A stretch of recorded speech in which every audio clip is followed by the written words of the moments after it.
Hey, welcome to another Valley Forged. I think it's time we talk about this laser behind me, the ACMER P3, 48 watt. It does switch between 24 and 48. And I have been thoroughly enjoying it. Now, I, of course, wouldn't have chose to use it at this time of year unless it was something I really knew that I was going to like, because I don't know when you're watching this video, but it's just now October 2025, and Christmas is coming. And I have got orders to make. I've got things to get done. Many of you have been watching the latest videos. I make these pumpkins. I got a bunch of orders for those to get done right away, obviously. And then I will need to move on to Christmas. Now, I've done a lot of my Christmas stuff already because I've learned in years past, thinking about it about this time of year, maybe a little late, unless you really, really want to rush. So I'm not into that. With that, though, the presses are, I'll be making stuff all day long. And then I've got gifts for family and all these sorts of things. So the laser that I use is super important, and I can use pretty much anything I want. But I have to shout out to one of you who told me that they had decided on the ACMER P3 after looking at all of the choices, even the ones that I mentioned. And I was like, oh, hey, I always liked the company. I just haven't worked with them for a while. So we talked and they sent me over this laser. It is an all-in-one, which, I tend to love these days, just the simplicity of just being able to pull it out of the box basically and start working. Not to mention that, of course, at this time of year, that's a nice thing to have. And I got to say, I was completely amazed right from the get-go. I did not have any issues with this whatsoever. I put some wood down and just started making some stuff. And since I had been using a 20 watt lately, going up to the 48 or 40 watt, obviously it's night and day, a lot easier. My settings can be a lot looser, get more speed there. And what I found interesting is literally hundreds of dollars cheaper than the 20 watt that I was using. And so it does make it a pretty interesting value choice for you guys. And a lot of the reasons why I choose to do all of these different lasers, I mentioned this in the last video, is because I want to kind of figure out what's the best and what's the best for you out there. And so let's get into what's good and what not good, because there's, I guess, no perfect laser, and we're trying to figure out what's the best one for you. What are the things that you may look at? And some things that may be like a deal breaker for you. What are the things that are like, hey, that's just not going to work for me, right? If you're doing 1/4 inch material all of the time, a 20 watt laser is not going, it should be a deal breaker for you unless it's just the best deal ever. That's one of the great things about having this 48 watt is that I am blowing through 1/4 inch or 6 millimeter on those sorts of projects. I'll bring up a visual of that. And, one of the things, especially for Christmas, that sell really well for me and that I give as gifts is the Lord's Prayer Cross. And been doing that for years, of course. And you need to be able to do that 6 millimeter consistently, no mistakes, cuts every single thing out. You can't take a chance. And wood's not cheap these days. So just making sure that it works every time and not having to do 2 passes, which, hey, if you've got to do it, you got to do it. But if you cannot do 2 passes, which is nice about having this one, it cuts down on mistakes. right? There's just so many things that can happen. You can hit a cable, it can catch, so anything can happen, and often does, right? We know it's lasers. So as far as power goes, it could go through all of my files. And I do tend to look at things through the lens of my files, but they are pretty diverse, as far as lasers go. One thing that's semi-common to my files is I like things that fit together like a puzzle, like my yin yang kittens, right? I sell a million, I sell so many of those. If you don't have a good kerf, it can cut off the tail. It could do a lot of things. You need it to fit together like a puzzle and not be loose. So that was important. This is really, really good at that. I noticed that right away when I was, doing these pumpkins, that it's going to work for everything that I need it to. But then also be able to do the 1/4 inch material, which I need for the things like the Lord's Prayer crosses. And even more importantly, the Celtic cross, because that is a lot of 1/4 inch material. And that one I tend to do thicker. I really like that juicy, true 6mm.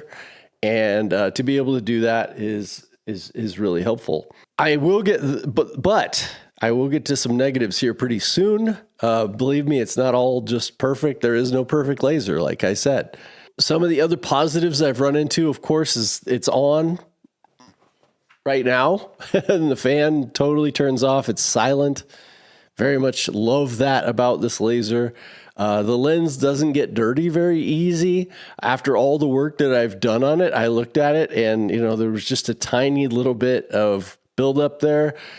Easy with a Q-tip done. Don't even have to take it apart. I mean, you literally can just unscrew the nozzle and clean it and put it back. It maybe took, 30 seconds to do the whole process, which is not true for a lot of the lasers out there. Yes, it can do from the 48 watt to the 24 watt. So yeah, you're probably going to get better detail with engraving. It's not something I do a lot of, is engraving. So are you going to notice a difference? Probably not much, but at least you do have that option. I typically never switch my lasers down to the lower power. I got all of my settings figured out at the higher power, and I just don't like to mess. But some of the detail you can see, I'll put a picture of this, and you can see. Now, this is a photo. This is not an SVG. This is not a vector file. This is a photo I took off the internet because I didn't have this logo, and I wanted to take it to the business and show them what I could do.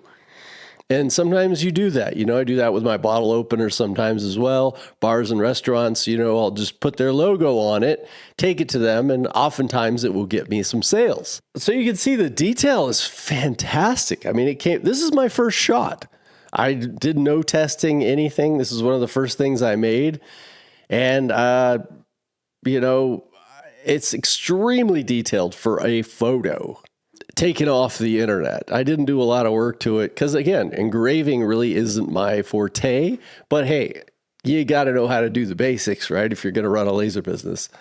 So I can make my crosses, I can make my purses, I can make my kitties, I can make my bottle openers, pretty much all of the files that I make on a daily basis, I can make, with a little exception. And so we're going to get into the negatives right now. And my first one is the size. It's 400 by 400. So, almost 16 inches by 16 inches, which is wonderful for most things. It's what a lot of lasers came out with, but there are lasers that have switched to the 12 by 19 format, which I personally like better. Unfortunately, you can't get that perfect mix of price and size and power and everything right now. So it's kind of hard if you want to get that 12 by 19 bed size. How do you do it with, a 40 watts? How do you do that for under like $2,000? So This seems to be a happy medium for that. So you are losing a little bit in the size, but it just seems to be a trade-off that you got to do. I mean, the Lord's Prayer Cross, my file fits perfectly in there because it's like a little over 15 inches tall. But then this one, I like to make sometimes taller, use the whole piece of wood. So maybe I want to get, boy, that's a substantial, isn't it? Yeah, if I want to make it as tall as I can and use a 12 by 19 piece of wood, I can't do that with this. So sometimes I'm having to, use a 12 by 19 and cut it down so that it will fit on the bed. That's a little bit annoying. One of the nice things is that you can put a 12 by 19 on the bed and still cut. That is super, super nice. I have used several lasers where you have to cut it by hand, which when you use a laser is really hard for me to want to do, is to pull out some sort of hand, saw or power saw so that I can cut a piece of wood down to fit in my laser. So fortunately I can use the laser bed here to cut down my 12 by 19s, but I'd rather not have to at all. I'd rather just be able to set it in there and be done. But again, it's a trade-off. There just literally isn't I have the link below, of course, for this laser, and just check it out. The price, literally, I don't think you can get anything close to that has a 12 by 19 and with the power. So it's just the way it is. This is perhaps the best deal on the market right now. And yeah, a couple of months ago, I would have said Rolly Lasermatic XL. Yeah, this does have a few things that doesn't have. Like I said, the fan turns off. It doesn't get dirty so easily.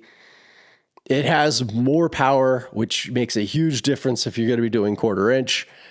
But that size and for the price. But, with Rolly going out of business, that couldn't bring up a lot of questions for some people, and rightfully so. But I do have a 15% discount link below. So when you put that and price that in, just see where that ends up with you. Because, maybe you only need the 20 watt. And then 15% off that, I think it's like, a little over $1,000 as it is. And you take that money off. Hey, maybe that's the most competitive price on the market for these lasers at these prices. So just kind of weigh things out. And what are the other things that I don't like? It's hard to see what's going on from outside the laser because I want you to see how tight this kerf is. I wish I could see inside. Show you right now. So dark. The acrylic red there is pretty dark, right? So what you're going to want to do, and I do this with most lasers anyway, is frame with the lid up, which is fine. But with some other lasers, I can literally close the lid while I see it's going to be in the right spot. I start closing the lid and get back to my chair so that I can rock it. But with this one, if you close the lid while it's framing, it will stop the laser. So just be wary of that. I know it's a little thing, but it's just something that I've done a couple of times because I'm used to doing it a different way. I know it's all for safety and everything to make it darker. The protective cover for the laser is removable. And so I can remove that. And so I can see a little bit better in there because you've already got the cover to protect your eyes. And so there you go. I hope that wasn't too confusing, but really, I mean, that's kind of it. I like everything else about it. One thing that I'm probably not going to be able to help people out with is, how well does the fan work to remove the smoke? Because I never, ever, ever use these factory 3 or 4 inch fans for removing the smoke. It doesn't make sense to me. I use my own. It's like $35 to have an amazing fan that sucks all the air out, and I mount mine outside so I don't have so much noise that's in my shop. I'm noise sensitive. I like my shop to be pretty quiet. So not having that fan on and having my air sucking out the outside makes it just a lot quieter, and I just prefer that. I'm saying this because I would just suggest that too. Just take out the fan that's in it and get the $35 fan and be done with it.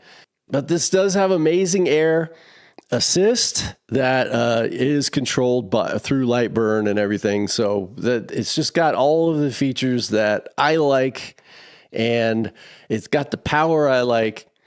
I'd say the only thing that I would really change if I could is just the size. I like being able to throw a 12 by 19 piece of wood down on my bed and just be done with it. But that does add to the footprint as well.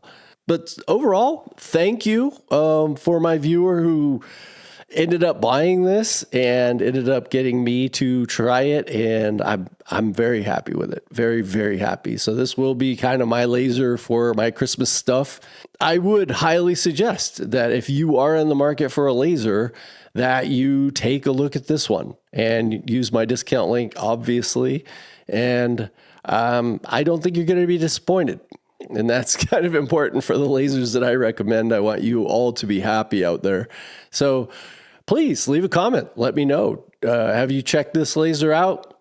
Do you own it? Are you happy with it? Are you happy with the company? Blah, blah, blah, all this kind of stuff so that everybody else out there can kind of, make a better decision for themselves.